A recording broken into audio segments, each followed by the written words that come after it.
दोस्तों, आप सभी एक ऐसी कंपनी के प्रोडक्ट्स यूज करते हैं हर दिन जिस कंपनी का नाम था पहले पीट खुजाओ। मैं मजाक नहीं कर रहा हूँ। 1996 में Larry page and Sergey Brin जो फाउंडर्स हैं गूगल के, उन्होंने इस सर्च इंजन का नाम रखा था बैकरब, हिंदी में जिसे कह सकते हैं पीट खुजाओ। पर जब उनको फंडिंग मिलनी शुरू हुई, यानी इन्वेस्टर्स पैसे लगाने लगे, तब इनको कई इन्वेस्टर्स ने समझाया कि एक बढ़िया ब्रांड नेम होना कितना जरूरी है, और वो समझने के बाद उन्होंने अपना नाम चेंज किया बैकरब से गूगल। सबसे पहली फंडिंग देने वाले इन्वेस्टर का नाम था एंडी बेच्टोस्लम। उन्होंने 1998 में लैरी पेज को $100,000 दिए, जिन पैसों से लैरी एंड सर्गेई ने एक गराज रेंट लिया और लोगों को हायर किया। और आज गूगल कितनी बड़ी कंपनी है ये हम सभी को पता है। तो अगर इन्वेस्टर्स पैसे नहीं लगाते तो शायद आज गूगल इतना सक्सेसफुल नहीं होता एंड .com बबल क्रैश में गूगल भी बैंकरप्ट हो गया होता, जैसे हजारों टेक कंपनी के साथ हुआ था साल 2000 में।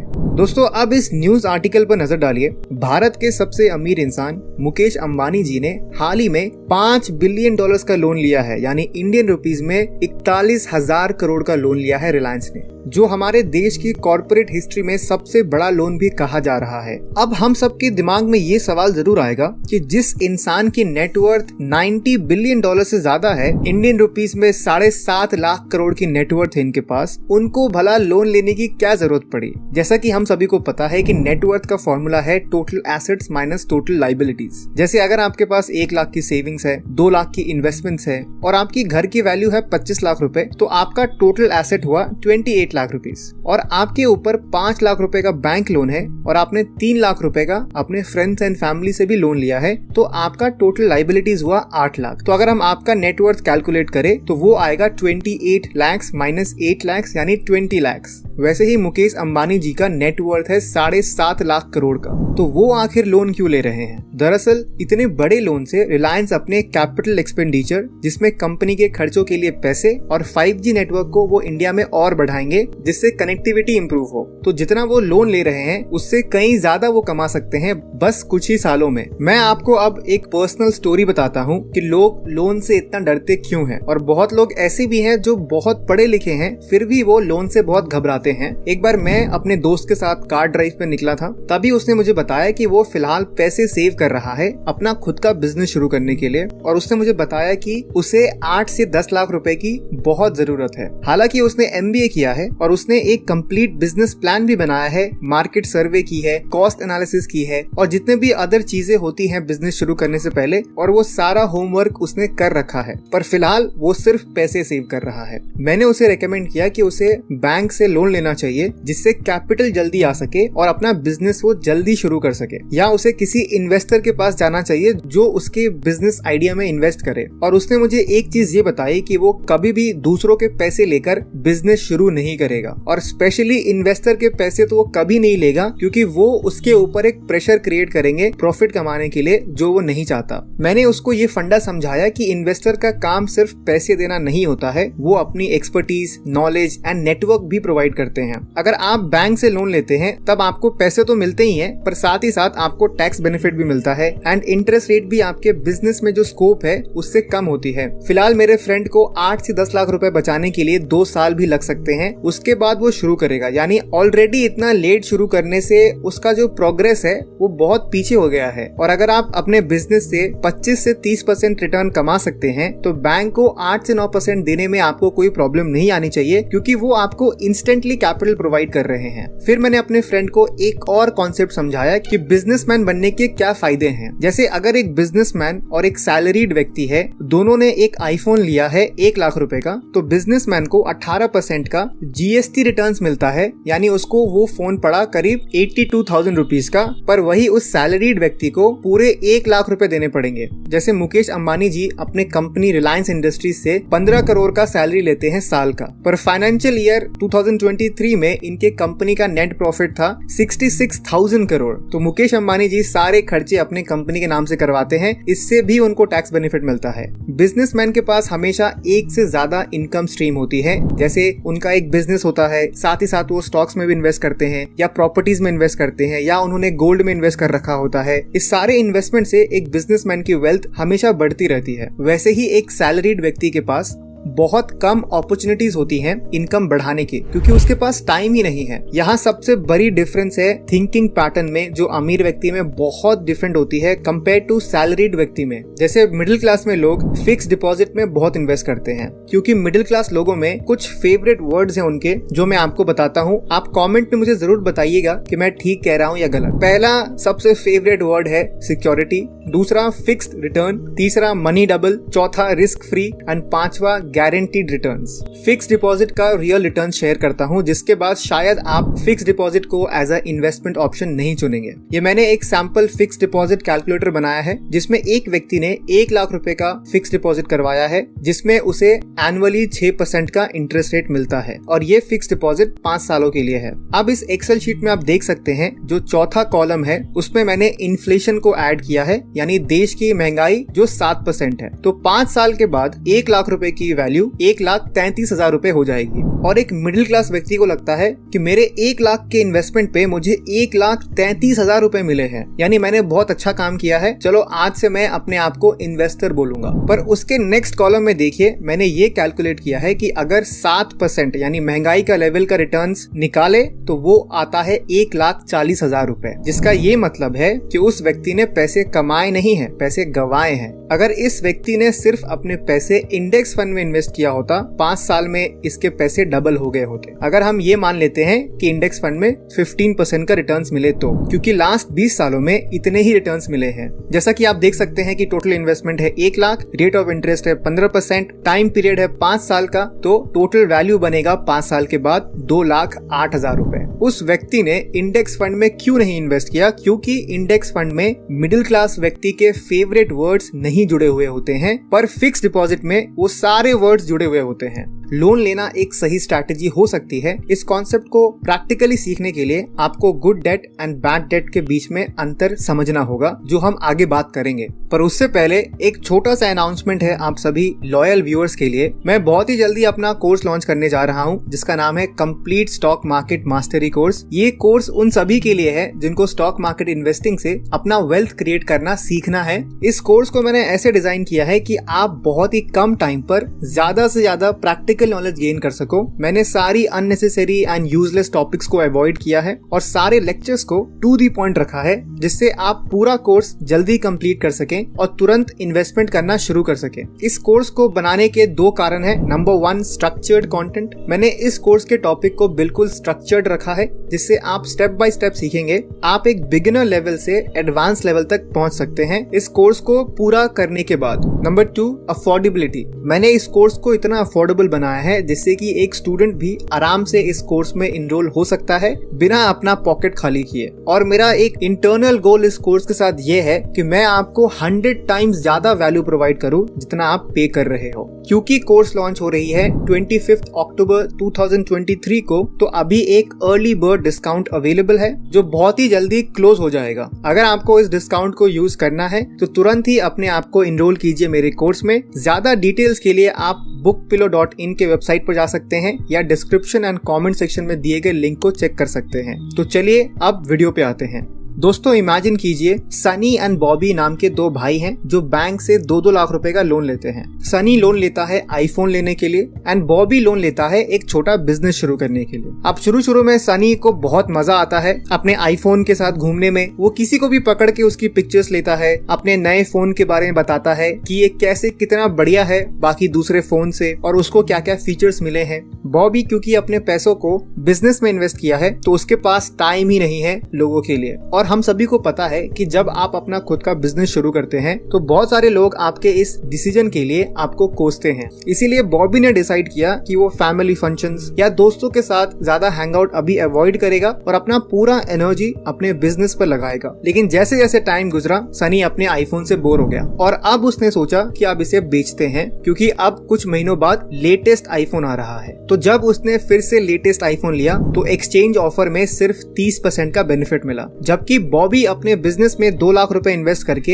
1 लाख रुपए से ज्यादा का प्रॉफिट कमा चुका है। एक तरफ जहां सनी को लोन की ईएमआई अपनी जेब से भरनी पड़ रही है, वही बॉबी अपने बिजनेस के प्रॉफिट से आराम से ईएमआई भर रहा है। दोस्तों, आपको यहाँ ये समझना है कि बॉबी ने जो लोन लिया है उसे गुड डेट कहते हैं, यानी आपके जेब से पैसे निकल नहीं रहे हैं बल्कि आपकी वेल्थ इंक्रीज हो रही है, आप पैसे कमा रहे हैं। जबकि बैड डेब्ट एक लाइबिलिटी होती है जो हमेशा हमारी जेब पर भारी पड़ती है, जैसा कि सनी ने किया। तो सेम प्रोडक्ट किसी के लिए गुड डेट हो सकती है तो किसी के लिए बैड डेट। रॉबर्ट कियोसाकी की लिखी book Rich Dad's Cash Flow Quadrant में भी इसका जिक्र किया गया है। जैसे जब आप एक घर खरीदते हैं लोन पर जिसमें आप रहने वाले हो, तो ये एक बैड डेट है क्योंकि यहाँ से कोई पैसे नहीं आ रहे हैं। वैसे ही सेम घर अगर आप रेंट पर लगाने के लिए लोन पर खरीदते हैं तो ये एक गुड डेट होता है। अगर आप लोन पर एक्सपेंसिव कार लेते हैं जिसे आप ड्राइव करने वाले हो, ये एक बैड डेट है। वही एक्सपेंसिव कार अगर आप रेंट पर देते हैं जिसका इस्तेमाल सेलिब्रिटीज को पिकअप करना एयरपोर्ट से या शादियों में दूल्हे के लिए रेंट पर देना, इससे पैसे आ रहे हैं, तो ये गुड डेट हुआ और ये आपका एसेट भी हुआ।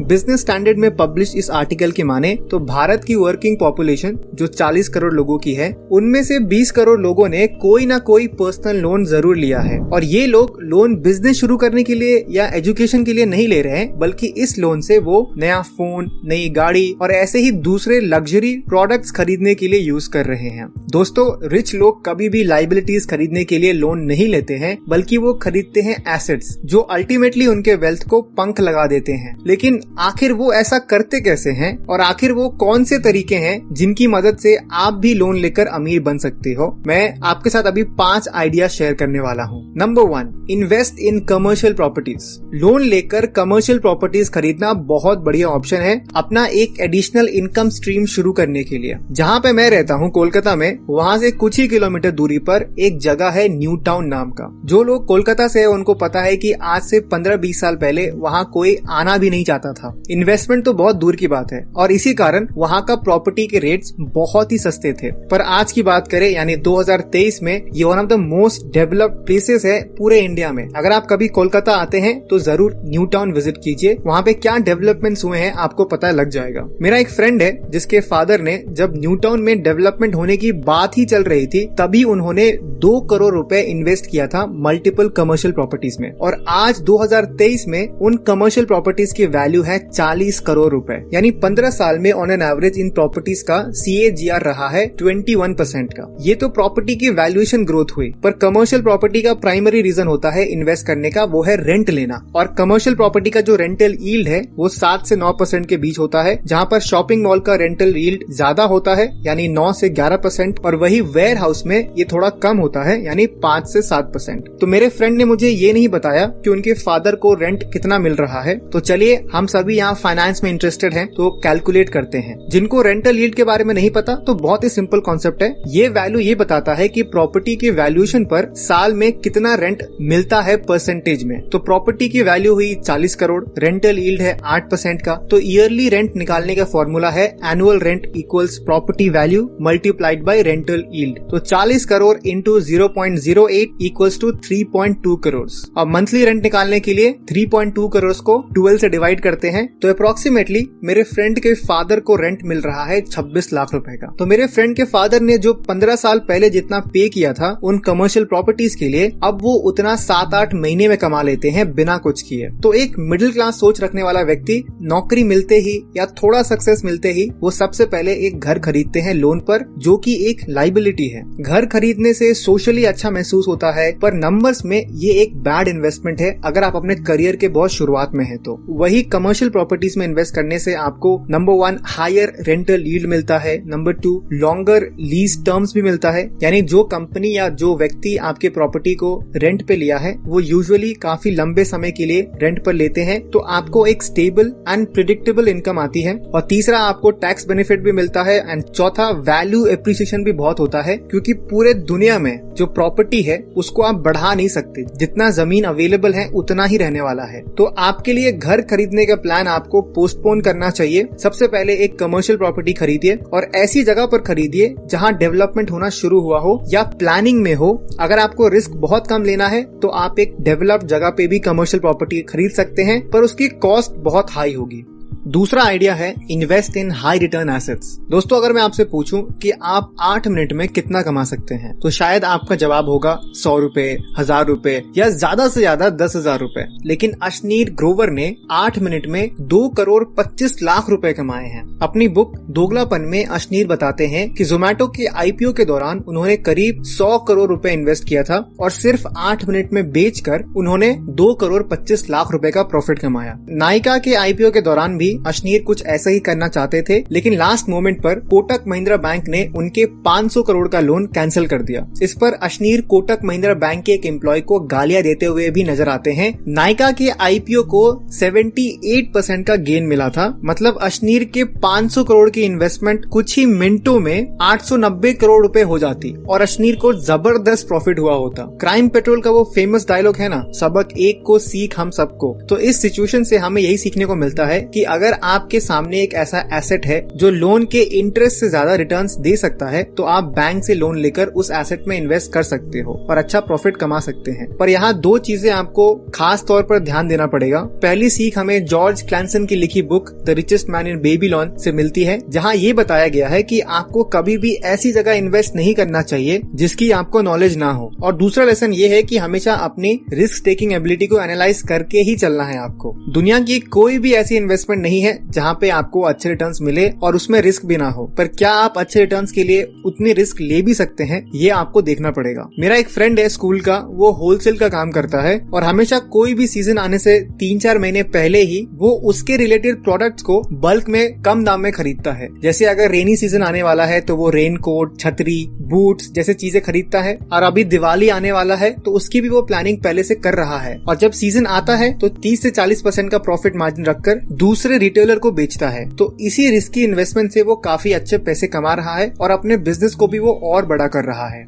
आइडिया नंबर 3 है स्टार्ट ए न्यू बिजनेस, यानी लोन लेकर आप बिजनेस शुरू कीजिए। चलिए एक छोटा सा गेम खेलते हैं। आपको एक ब्रांड को गेस करना है जो आई एम 100% श्योर आप वो गेस कर लोगे। पहला हिंट इस ब्रांड का ये है कि इस ब्रांड को हेमा, रेखा, जया और सुषमा को बहुत पसंद आता है। चलिए 5 सेकंड का पॉज करते हैं। अभी भी गेस नहीं कर पाए? चलो मैं गा ही देता हूँ। तुम हुस्न परी, तुम जाने जहाँ, तुम सबसे हंसी, तुम सबसे जवां, सौंदर्य साबुन निरमा, सौंदर्य साबुन निरमा। जी हाँ, मैं निरमा की बात कर रहा हूँ। मुझे पूरी उम्मीद है कि आप आधे बहरे हो गए होंगे मेरी सिंगिंग से। पर करण भाई पटेल जो फाउंडर है निरमा के, उन्होंने सिर्फ 15,000 रुपए का लोन लिया था और अपने आंगन के पीछे उन्होंने निरमा डिटर्जेंट बनाया और आज इनकी नेटवर्थ करीब 30,000 करोड़ रुपए है। जितनी भी बड़ी बड़ी कंपनीज है उन सब ने स्टार्टिंग में लोन लिया था बिजनेस शुरू करने के लिए। कहने का मतलब ये है कि अगर आपके पास ऐसा बिजनेस आइडिया है जो आपके लोन के इंटरेस्ट से ज्यादा ग्रोथ दे सकता है, तो आप अपने नए बिजनेस शुरू करने के लिए लोन ले सकते हैं और उन पैसों को अपने बिजनेस में इन्वेस्ट करके अच्छा प्रॉफिट भी कमा सकते हैं।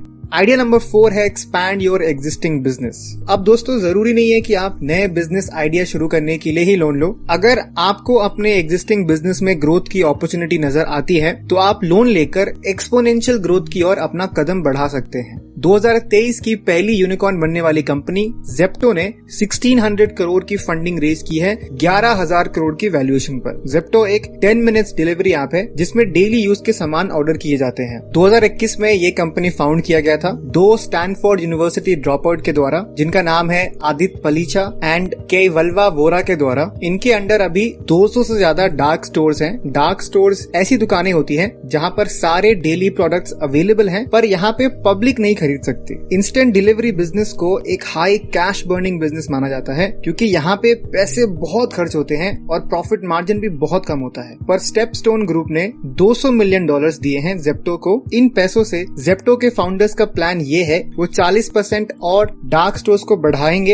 एंड कंपनी को भी प्रॉफिटेबल बनाएंगे नेक्स्ट 12 से 15 महीनों में, और साथ ही साथ अपने डार्क स्टोर्स की प्रॉफिटेबिलिटी पे भी वो काम करेंगे जिससे कम टाइम में वो प्रॉफिटेबल हो सके। इकोनॉमिक्स में हम इसे फाइनेंशियल लेवरेजिंग कहते हैं, जहां हम उधार लिए पैसों की मदद से अपनी वेल्थ इंक्रीज करते हैं। यहाँ तक कि गवर्नमेंट भी फाइनेंशियल लेवरेजिंग का सहारा लेती है जब वो IMF एंड वर्ल्ड बैंक जैसी ऑर्गेनाइजेशन से लोन लेती है और देश के विकास की योजनाओं में लगाते हैं। आइडिया नंबर 5 है इन्वेस्ट इन योर स्किल्स। दोस्तों, क्या आपको पता है कि दुनिया की सबसे हाई रिटर्न वाली इन्वेस्टमेंट कौन सी होती है? ये इन्वेस्टमेंट है नॉलेज और स्किल्स में। अगर आप अपने लिए पहला लोन लेना चाहते हैं तो मैं आपको सजेस्ट करूंगा कि आप एजुकेशन लोन लें। अगर आप किसी अच्छे एजुकेशनल इंस्टीट्यूट से डिग्री करना चाहते हैं या कोई हाई वैल्यू स्किल सीखना चाहते हैं तो इसके लिए आपको एजुकेशन लोन जरूर लेना चाहिए, क्योंकि ऐसा करके आप अपनी वैल्यू बहुत बढ़ा सकते हैं और फ्यूचर में एक हाई पेइंग जॉब हासिल कर सकते हैं। चलिए इसे एक एग्जांपल से समझते हैं। इमेजिन करिए कि आप एक कॉल सेंटर में काम करते हैं और आपकी मंथली सैलरी है 10,000 रुपए। आपको कोडिंग में बहुत ज्यादा इंटरेस्ट है, लेकिन इसका कोर्स करने के लिए आपको 1 लाख रुपए लगेंगे, जो आपके पास अभी फिलहाल नहीं है। ऐसे में अगर आप एक एजुकेशनल लोन लेते हैं और उसकी मदद से आप कोडिंग का कोर्स करते हैं तो बहुत हाई पॉसिबिलिटी है कि आपको किसी अच्छी कंपनी में जॉब लग जाएगी। जो पहले आपकी सैलरी 10,000 रुपए थी तो वो 30 से 50,000 तक पहुंच जाएगी। तो कभी भी अपने स्किल्स को इम्प्रूव करने के लिए पैसे को खर्च करना और लोन लेने से पीछे मत हटिए, क्योंकि ये लाइफ टाइम के लिए आपकी वैल्यू को इंक्रीज कर देता है। दोस्तों, मुझे पूरी उम्मीद है आप समझ ही चुके होंगे कि अमीर लोग लोन लेकर कैसे और अमीर बनते जा रहे हैं और मिडिल क्लास लोग लोन लेकर भी लायबिलिटीज खरीदते हैं और डेट ट्रैप में फंस जाते हैं। अब आप मुझे कमेंट में जरूर बताइए कि आज के बाद आप कौन सा लोन लेने वाले हो, गुड डेट या बैड डेट, और आप इसका यूज कैसे करने वाले हो। वीडियो पसंद आया तो इस वीडियो को लाइक करिए और शेयर जरूर करिए, और ऐसे ही interesting and powerful finance videos के लिए हमारे चैनल को सब्सक्राइब भी कर सकते हैं आप। अगर आपको स्टॉक मार्केट इन्वेस्टिंग सीखना है तो आप मेरे कोर्स में भी एनरोल कर सकते हैं। डिस्क्रिप्शन एंड कमेंट सेक्शन में इसका लिंक दिया हुआ है। तो मैं मिलूंगा आपसे नेक्स्ट वीडियो में। तब तक के लिए कीप रीडिंग, कीप ग्रोइंग।